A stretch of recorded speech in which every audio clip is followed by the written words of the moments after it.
Hello, my third grade friends, and welcome to Bethune's Virtual World of Math. I'm back, Mrs. Levine, ready to conduct Lesson 25 from Practice Solve Books, pages 274 to 280. This is week 2, and I will be conducting all the lessons for all third grade teachers in math. Week 2, day 4. So let's get started by reviewing our standard. MGSE 3.MD.3, and it simply states to draw a scaled picture graph and a scaled bar graph to represent data set with several categories. Solve 1 and 2 step how many more and how many less problems using information presented in scaled bar graphs. Your ultimate goal today, your learning target, is you want to be able to make a scaled picture graph or a bar graph with several categories to represent data. Also, it's very important, boys and girls, those vocabulary words that I put up in the previous lessons, I uploaded those in Teams. So I would like for you to go to Teams and make sure you have jotted those down in your journals, transferred those definitions so that you have something to reference back to when you are completing these assignments. If you don't have a journal, make sure that you're putting it on paper and you can store it in a folder. Now, what I want to do is jump right into this lesson 25. It's pretty much a review of what you've already done. So I'll go over some of the examples with you. Study the example right here at the top. Example problem showing how to interpret a pictograph. And interpret in this direction means to be able to explain what you see inside this graph, this pictograph. We're going to solve problems 1 through 8 using this pictograph. So the pictograph shows the number of students in each graph who helped with the school fair. How many helpers were from grade 2? Tell how you know. So you have your title, which is school fair helpers, and you have each grade that was involved, grade 1, 2, 3, and 4, and 5. And inside here, these smiley faces stand for your students. Each smiley face down in the key below, underneath the graph, says that each smiley face stands for 5 students. So in grade 1, I have 2 smiley faces. So if we were counting by 5s, it will be a total of 10 first grade students. Okay, so but the picture asks us, the question asks us how many. Show the number of students in each grade who helped with the school fair. How many helpers were from grade 2? So let's jump down here to grade 2. 5, 10, 15. I skipped counting by 5s and got 15. They also gave you an answer and said there are 3 faces in the row for grade 2. They multiplied 3 times 5 equals 15. So 15 helpers were from grade 2. That will be an acceptable answer if you were explaining on your own. They used part of the question in their response. Okay? Make sure you're remembering to do that when you're explaining your answers for math. Use part of your question in your response. Next set of directions says use the pictograph above to solve problems 1 and 2. So you have to use this data, this information here, and transfer it. Find the number of students from each grade who helped fill in the table. So like I said, up here you have all your grades, same thing. You are going to put the number of smiley faces that are on each one of these rows down here in this graph. You're going to use a time symbol, which is multiply. Each smiley face stands for. So if you count how many smiley faces, you're going to put that in this space here. And then you're going to tell me the total number of students. For grade 1, it says number of smiley faces. You should write 1, 2 in this space here times. Each smiley face stands for 5, so you should be writing a 5 there, okay? And then equals 2 times 5 equals, I'm going to just go and try to write that in there for you.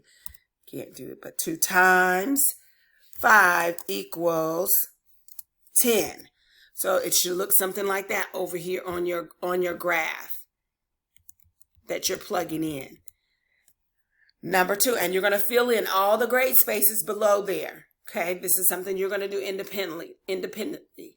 How many students help with the school fair all together? So that means you're going to end up using would operation, where if you see that keyword all together, and show your work. Make sure you have scratch paper out, boys and girls. You can't do math without scratch paper.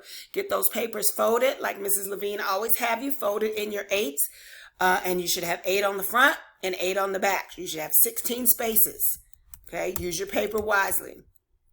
As we move on, you're going to solve. And these questions is going to be very important that you look at that key and consider these questions when they're giving you random numbers and they're wanting you to use those key symbols to represent that amount. So you're going to be doing some multiplication here for each one of these 3 through 8. Okay, so that's going to be independent work for you. Jumping down here to the next example for the next page, study the example problems showing how many or how to make scaled pictographs. Then solve problems 1 through 8. So here's an example. Jess asked some students in her school which colors they like best. She recorded the data in a table first.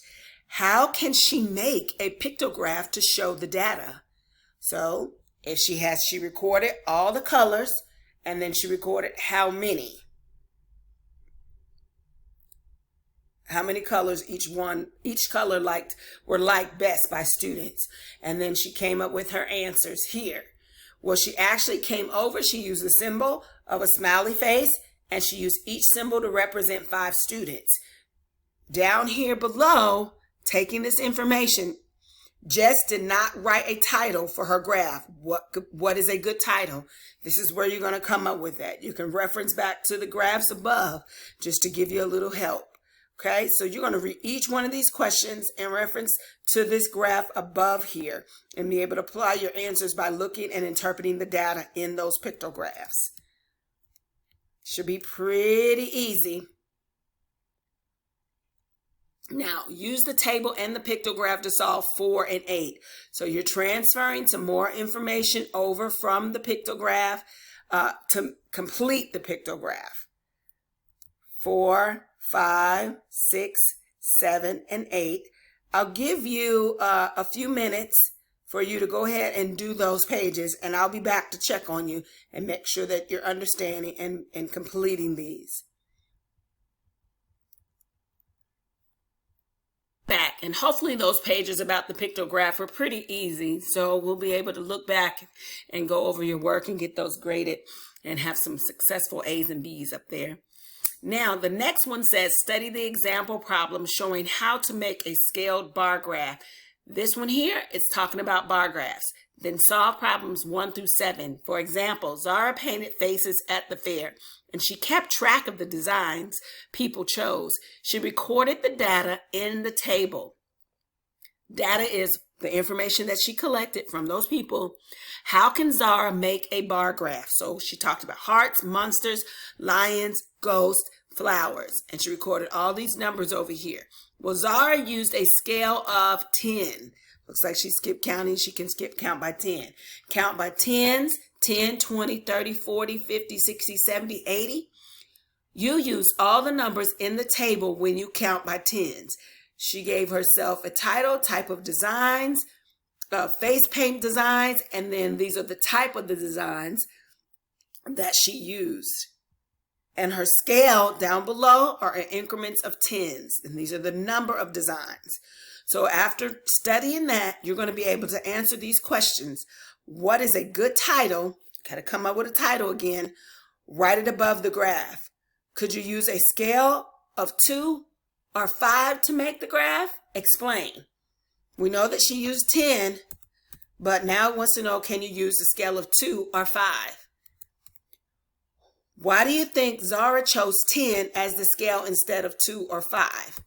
So you got some thinking to do, okay? Coming on down to the next example. Using the table to solve problems 4 and 7. Make sure you reference back to these graphs. That's the way you're going to have accurate answers. So the table shows the number of students who signed up for different games at the school fair. So these are the games. These are the number of students. Now, 4 and 5, you're skip counting by 3s and 4s here. Make sure you're reading. Number 6, you need to make a graph using the data in the table. Would you use a scale of 3 or 4? Explain. Make sure when you're explaining, you're using part of your question in your response to give a great explanation. Number 7. Now it's your turn to make a bar graph using the data in the table. Be sure to write a title, draw bars, and label all parts of the graph. So it already gives you the categories: balloon toss, relay race, sack race, softball race. So you have to come up with the title, your scale, you have to label it. Yeah, good work, good work, good practice, good practice. So I'm going to leave you to continue on. I would like for you just to be able to complete. It's pretty much a good old-fashioned review of what we've done. And it's just to see if you guys are really understanding and knowing. Now, remember, I am on Monday through Friday from 12 to 2. So if you need a little bit of my coaching, a little bit more, I'm here for you, boys and girls. Make sure that you are going in and downloading those vocabulary words. There are PowerPoints for each one of these pages or lessons, lesson 24 and 25 if you need some more practice there as well. Okay, I look forward to seeing all of your completed assignments. Happy learning. Miss you, third graders. I truly, truly do.